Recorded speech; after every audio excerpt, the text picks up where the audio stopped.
이처럼 더 많이 배울수록 더 많은 돈을 번다는 법칙은 실제로 적용되고 있다. 레버리지의 시각으로 보면 어떤 분야에서 정상에 도달하여 파격적인 수준의 대우와 자유를 얻기 위해서는 시간을 투자해 지식을 쌓아야만 한다는 결론이 나온다. 나의 사랑하는 아내 제마가 첫 아이를 임신했을 때 나는 아이를 훌륭하게 키우는 방법에 대해 오랫동안 고민했다.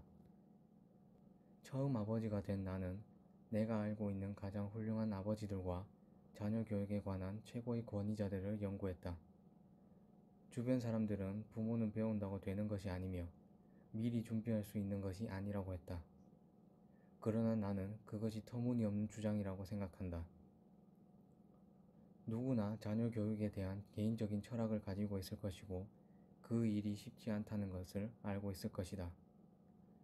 그러나 세상에는 아이를 훌륭하게 키워낸 사람들과 자녀들의 행동을 오랫동안 관찰하고 연구한 사람들이 많다. 그들로부터 충분히 배울 수 있다. 세상에 배우지 못할 것은 없다. 어떤 분야든 지식에 투자하라. 레버리지를 만드는 가장 확실한 연료는 지식이다. 성장과 발전은 지식에서 비롯된다. 당신이 되고 싶은 사람이 되기 위해 필요한 모든 것은 지식에서 나온다. 당신은 단지 그 지식을 배우기만 하면 된다. 당신은 최고의 자산이다. 자신에게 가장 높은 이자를 지불하라. 자신에게 현명하게 투자하라. 시간은 역설적이다. 대부분의 사람이 시간을 측정하지 못하거나 측정하지 않기 때문에 시간의 진정한 가치를 모른다. 당신은 측정할 수 없는 것을 지배할 수 없다. 대신 물리적인 보상을 얻기 위해 모든 시간을 사용하거나 낭비하면서 유형적인 상품 혹은 경제적인 메커니즘에 가치를 부여하게 된다. 열심히 일해서 간신히 생계를 유지하고 청구된 돈을 지불할 액수의 급여와 당신의 시간을 교환하고 초과 근무까지 하면서 자유를 희생하고 죽음에 가까운 나이가 되었을 때 시간을 얻는 것이 사회가 우리에게 강요하고 원하고 있는 방식이다. 그러나 정작 당신이 그 시기에 도달했을 땐 이미 남은 시간은 얼마 되지 않을 것이고 은퇴 후를 위해 저축했던 돈은 금세 바닥을 드러낼 것이다. 그렇게 되면 당신은 더 오래 일할 수밖에 없다. 명심하라. 지나간 시간은 결코 되돌릴 수 없다. 드디어 하고 싶은 일을 할 수 있게 되었을 때 당신은 죽음의 문턱에 서 있을 것이다. 산업사회는 인생을 배우는 시기, 돈을 버는 시기, 그리워하는 시기로 나누게 했다. 배우는 시기는 1세부터 18세, 돈을 버는 시기는 18세부터 65세, 그리워하는 시기는 65세부터 죽을 때까지다. 당신은 마치 소시지 기계에 들어간 것처럼 직업을 얻기 위해 공부하고 말년에 약간의 자유로운 시간을 얻기 위해 삶의 대부분을 일하는 데 사용할 것이다.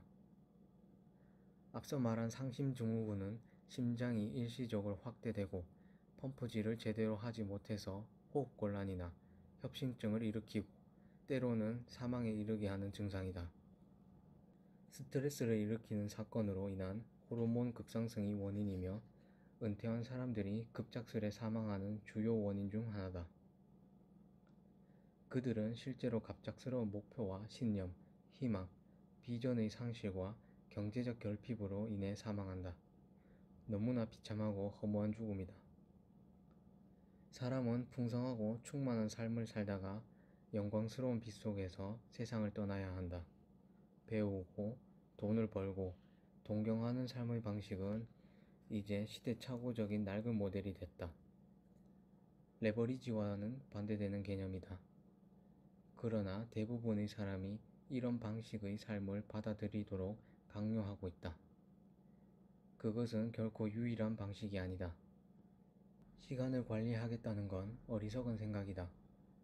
우리의 삶에서 가장 잘못 이해되고 있는 개념 중 하나다.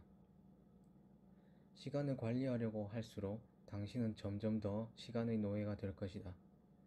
마치 생각하고 있는 것을 생각하지 않으려고 애쓸수록 더 강하게 생각하게 되는 것과 같다. 시간은 누군가를 위해 정지하지 않는다. 당신은 어떤 방법으로도 시간을 통제할 수 없다. 시간은 계속 흘러간다. 시간은 당신을 신경 쓰지 않는다. 시간은 당신을 자기가 가는 곳으로 끌고 간다. 그런데 왜 시간 관리에 관한 책과 안내자가 이토록 많은 것일까? 그것은 모든 사람이 시간을 절약하는 지름길을 추구하기 때문이다.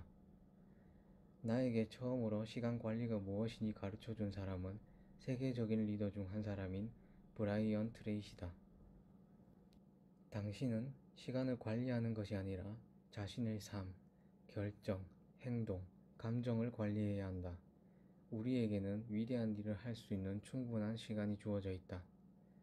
누군가가 달에 착륙하고 모든 가정에 PC를 설치하고 소아마비를 박멸하고 백만장자가 되고 세계 최고의 보디빌더, 최고의 출연료를 받는 배우, 주지사가 되었다면 당신도 그렇게 할 수 있다. 빌 게이츠와 아놀드 슈왈제네거도 당신과 똑같이 한 시간에 60분, 하루에 24시간, 일주일에 7일, 1년에 52주를 가지고 있다. 그러므로 뛰어난 사람과 평범한 사람의 차이는 얼마나 많은 시간을 가지고 있는가에 달린 것이 아니라 그 시간을 어떻게 선택하고 사용하고 투자하는가에 달려 있다. 당신이 중요한 일을 하지 않거나 삶을 제대로 관리하지 못한다면, 다른 사람을 위해 일하느라 분주하다면, 남을 부자로 만들어주면서 자신은 행복한 가정생활을 하지 못한다면, 그래서 혼란과 좌절감과 무력감을 느낀다면 우선순위를 효율적으로 관리하지 못하고 있다는 얘기다. 그것은 모두 당신이 자초한 것이다. 당신이 그렇게 되도록 자신의 시간을 허용했고 시간이 변화를 만들어내지 못하게 막았다. 일과를 끝내고 자신에게 내가 정말 의미 있는 일을 했는가? 라고 물었을 때 아니다 라는 답이 나온다면 당신은 인류에게 주어진 가장 큰 선물이자 가장 귀중한 자원인 시간을 낭비한 것이다. 시간은 천천히 소멸하면서 우리를 지나치는 가장 귀중한 자원이다. 시간은 투자되거나 낭비된다. 중간은 없다. 시간은 당신의 통화이고 자산이고 가치다. 당신은 삶을 관리하고 시간을 투자함으로써 미래를 만들어 나갈 수 있다. 당신에게 주어진 시간은 모든 사람이 가지고 있는 시간과 동일하다. 우리는 시간을 현금으로 바꿀 수 있다. 시간 관리로 표현되는 삶의 관리는 당신의 성과와 이익을 최대화하기 위해 자본, 아이디어, 정보, 시스템과 같은 자산들을 레버리지하고 시간을 최대한 적게 소진하여 최고의 가치에 최대한 투자하는 것을 의미한다. 당신은 시간에게 속임수를 쓸 수 있다. 이것은 아웃소싱이나 레버리지를 통해 더 짧은 시간에 더 많은 일을 처리하는 것을 의미한다. 그저 더 열심히, 더 오래 일하라는 것이 아니다. 시간을 자산과 통화의 개념으로 이해함으로써 시간을 속이는 것이다.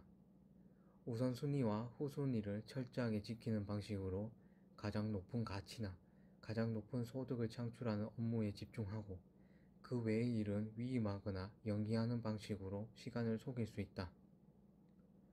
이제부터 최고의 생산성을 위해 시간을 절약하고 레버리지하는 전술을 알려줄 것이다.